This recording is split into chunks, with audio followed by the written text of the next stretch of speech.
Halo teman-teman, selamat datang di Futato, Football Data and Story. Kali ini kita kembali lagi di Sunday Football News. Sorry sebelumnya aku skip karena ada beberapa urusan, jadi nggak sempat bikin Sunday Football News di minggu sebelumnya. Nah, di Sunday Football News ini kita akan bahas 5 berita yang menurutku menarik dan teman-teman perlu tahu, dan akan aku bawakan di hari Minggu yang santai serta damai ini. Langsung aja kita ke berita pertama, yaitu ada berita soal kontroversi dari The United Strand. Jadi United Strand itu, buat teman-teman yang belum tahu, itu adalah challenge viral yang dilakuin sama fans MU. Namanya itu Frank Illet. Nah, dia itu bikin challenge kalau dia nggak bakal motong rambutnya sampai MU itu menang 5 pertandingan beruntun di semua kompetisi. Nah, sekarang udah hari ke-400 berapa gitu, rambutnya udah makin besar, makin kribo gitu. Bahkan ada meme rambutnya itu bakal sebesar kota Manchester. Challenge ini tuh sebenarnya hampir berhasil pada saat United itu dalam performa terbaik ya. Mereka menang 4 pertandingan beruntun di EPL, dan pertandingan kelima itu lawannya adalah West Ham, yang mana West Ham itu ada di peringkat 3 terbawah kalau nggak salah. Nah, pada saat berhadapan ternyata skor antara West Ham melawan United itu seri 1-1. Gak ada yang menang, gak ada yang kalah. Nah, jadinya harapan untuk cukur rambut si Frank Illet tadi itu gagal. Buat kelas balik ya, tantangan ini tuh dimulai udah lama, sejak 5 Oktober 2024 dan udah berlangsung lebih dari 16 bulan. Makanya kan rambutnya jadi besar banget kan. Dan ternyata tantangan ini udah melewati 3 manajer yang berbeda, yaitu pada masa kepelatihan Erik ten Hag, Ruben Amorim, dan yang terakhir ini Michael Carrick.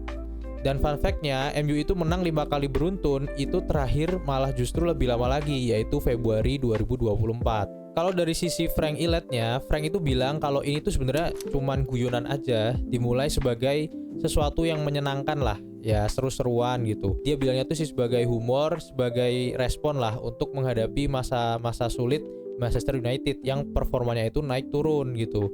Sampai sekarang dia itu viral, populer, dan bisa sekalian ngumpulin dana dari challenge tersebut. Dana amal maksudnya, dia ngumpulin dana amal dari challenge tersebut. Nah, tapi reaksi dari para warganet atau fans-fans sepak bola itu nggak semuanya chill ya. Bahkan legendnya MU, Wayne Rooney, itu mengkritik aksi viral The United Strand tersebut. Dia bilang kalau Frank itu malah dianggap sebagai gangguan karena perhatian publik itu malah tertuju sama potong rambutnya kapan nih dilaksanakan. Padahal performa MU itu yang harusnya jadi tujuan utama, jadi fokus utama, karena memang sekarang kan lagi jago-jagonya. Si Wayne Rooney agak kesel katanya. Bahkan banyak pandit ya, mau lokal maupun luar, itu juga bilang, beberapa yang aku tonton dari channel-channel lain tuh bilang kalau Frank itu cuman pansos aja dan bakal nggak relevan atau nggak populer, karena kalau rambutnya itu dipotong ya udah dia jadi mas-mas biasa aja gitu. Tapi kalau menurutku ya ini namanya seru-seruan. Orang fans ya bebas lah, dia fans sepak bola, bebas melakukan hal yang menurut dia dianggap positif. Dan menurutku sih nggak terganggu lah ya, harusnya Manchester United sama challenge kayak gini. Anggap aja seru-seruan, banter antar fans aja, nggak perlulah sampai menuding dia hanya cari sensasi. Kalaupun toh cari sensasi ya itu kan untungnya dia sendiri, itu resiko dan keuntungannya ada di dia sendiri. Itu kalau menurut keyakinan saya. Nah, terus reaksi dan respon dari MU itu gimana? Aku mengutip ya dari goal.com bahwa Michael Carrick, pelatih Manchester United yang sekarang, sama Bruno Fernandes, kapten mereka, itu mereka malah bilang enggak ambil pusing soal isu ini. Ya iyalah, ini kan ya seru-seruan aja, nggak akan mempengaruhi tim yang gimana-gimana gitu, chill aja gitu. Bahkan mereka berdua, Michael Carrick dan Bruno Fernandes itu senada ya, mereka menegaskan juga kalau fokus tim itu tetap pada pertandingan, bukan pada challenge-nya itu.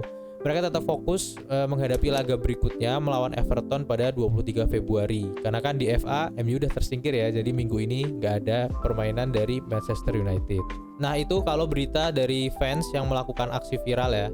Nah, selanjutnya kita akan masuk ke berita yang menurutku itu pelik dan runyam karena terkait kasusnya Thomas Partey, yang menurutku ini perlu jadi perhatian buat kita semua ya, karena kan lagi-lagi ya di X atau di Twitter itu lagi rame soal kasus pelecehan seksual. Menurutku kita perlu tahu, perlu aware, dan perlu bisa merespon yang tepat lah soal ada kasus pelecehan seksual. Oke, jadi beritanya itu ada mantan gelandang Arsenal, Thomas Partey, yang sekarang itu tuh pemain Villarreal.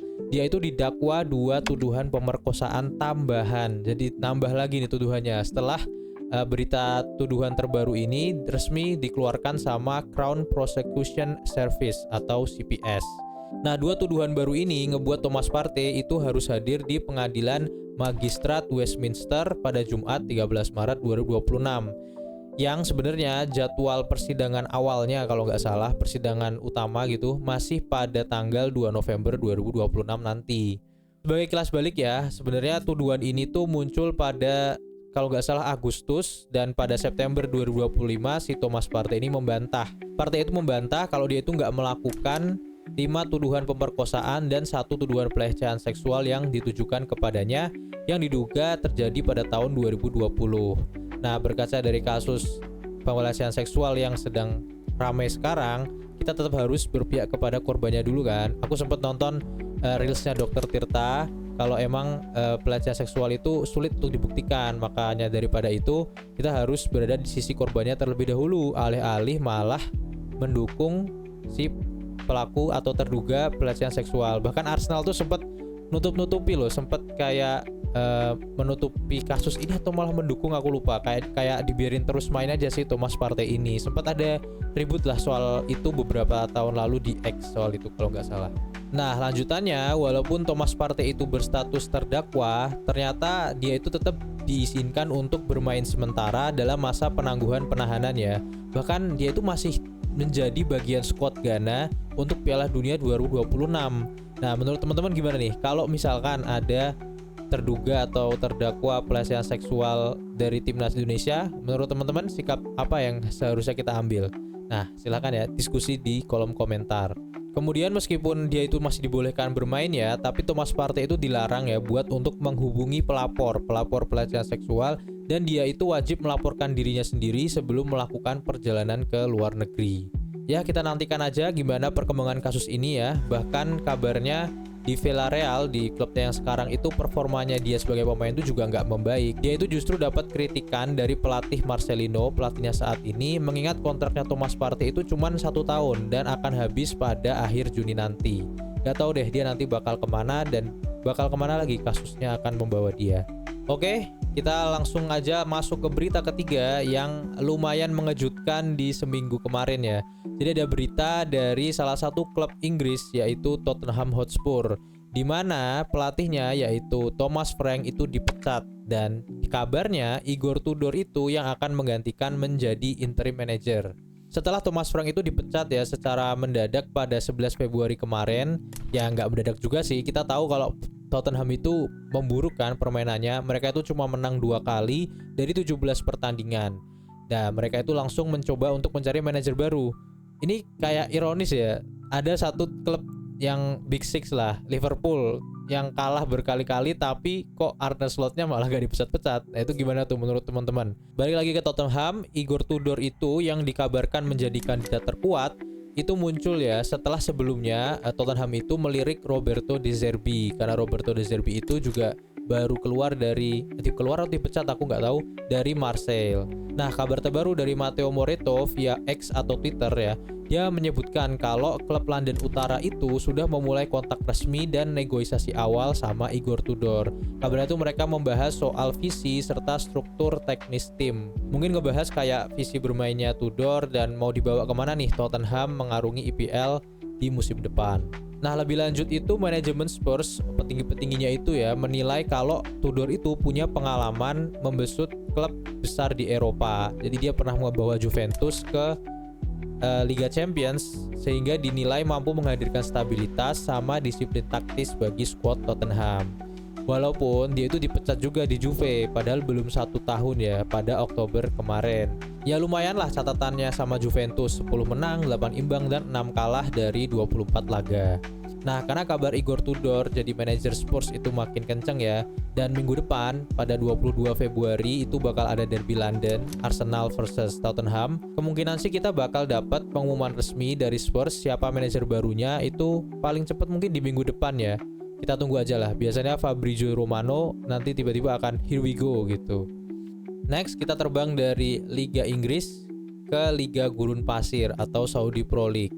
Nah, di sini ada berita kalau Darwin Núñez itu dikabarkan ngambek ya. Jadi Darwin Núñez itu secara mengejutkan ya dikeluarkan dari skuad Al Hilal di Saudi Pro League setelah kedatangan striker Karim Benzema pada bursa transfer musim dingin kemarin, kan baru ditutup tuh. Sebagai pengingat, Núñez itu sebelumnya bergabung ke Al Hilal dari Liverpool ya pada musim panas 2025. Dia itu dibanderol dengan harga 46 juta euro dan di Liverpool sendiri dia sudah mencetak 40 gol dalam 143 laga, belum sama miss golnya ya.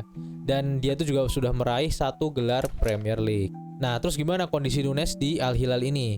Di Al Hilal itu performanya itu nggak bisa dibilang bagus banget, nggak bisa dibilang jelek juga. Dia itu malah baru mencetak 7 gol dari 23 penampilan di Arab Saudi. Bahkan ada beberapa klip yang nunjukin Núñez itu masih sering miss chances, buang-buang peluang lah.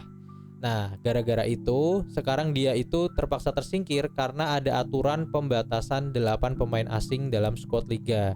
Jadi karena Benzema itu dianggap lebih mumpuni, makanya dia tersingkir karena peraturannya nggak bisa 8 pemain liga di Saudi Pro League. Keputusan ini tuh juga dianggap sulit ya menurut pelatihnya Al Hilal sekarang, yaitu Simone Inzaghi. Nah, kalau menurutku sih nggak sulit lah pilihan inilah ya. Núñez sama Benzema kan kelihatan jelas ya kualitasnya. Ya kalau aku pelatihnya juga bakal milih Benzema. Jadi ya sorry Núñez, di cadangan dulu. Nah, Simone Inzaghi itu juga bilang, aku kutip juga dari beberapa sumber berita di internet, kalau meskipun nggak terdaftar di liga domestik, Núñez itu sebenarnya masih bisa tampil di Liga Champions AFC, Liga Champions Asia ya. Dan dia tuh gak sendiri, ada rekannya yaitu Pablo Mari, pemain berusia 33 tahun, mantan pemain Arsenal, itu juga dikeluarkan dari skuad liga. Tapi ya tetap aja ya, walaupun dia gak masuk skuad, kan liga itu kan per minggu ya, per minggu berarti jatah mainnya bakal berkurang gitu. Nah, di tengah situasi ini pantas saja Núñez itu dikabarkan, atau asumsi lah dari beberapa orang di internet tuh, dia itu ngambek karena dia sempat mengganti foto profil Instagramnya pas lagi ngangkat trofi IPL di Liverpool. Tapi Núñez tuh emang dari sejak di Liverpool emang orangnya kayak gitu. Kalau ngambek tuh pasti foto profilnya ganti, foto-fotonya yang ada di Instagram itu dihapus. Ya tipikal pemain ngambekan lah, kayak cewek ya dia ngambekan ganti-ganti foto profil. Nah, menurut teman-teman gimana nih? Pemain nggak dimainin ya harusnya wajar ya. Kalau menurutku juga wajar sih. Tapi kalau menurut teman-teman gimana? Apakah ini bentuk unprofesionalitas? Nah, coba tolong komen di bawah buat kita bisa diskusi. Nah, lanjutnya tuh kabar lain juga bilang di tengah situasi Núñez yang nggak masuk squad ini, dia bilang kalau dia tuh katanya mau kembali ke Eropa. Nah, kabarnya klub asal Turki itu Fenerbahce itu muncul sebagai salah satu klub yang memantau untuk peluang transfernya. Oke, next, setelah dari Liga Gurun Pasir kita ke berita terakhir. Berita ini menurutku unik. Kita balik lagi ke Liga Inggris, tapi kita masuk ke berita soal Liga 2-nya. Jadi ada kabar kalau EFL atau Liga 2-nya Inggris itu akan menggelar pemungutan suara pada 5 Maret nanti. Nah, pemungutan suara ini tuh membahas soal apa? Itu terkait proposal perluasan Playoff Championship yang awalnya itu 4 tim menjadi 6 tim mulai musim 2026-2027. Jadi buat teman-teman yang nggak tahu, jadi kalau mau promosi ke Liga Premier Inggris itu dari peringkat 1, peringkat 2 sampai peringkat 6. Nah, sekarang mau sampai peringkat 8.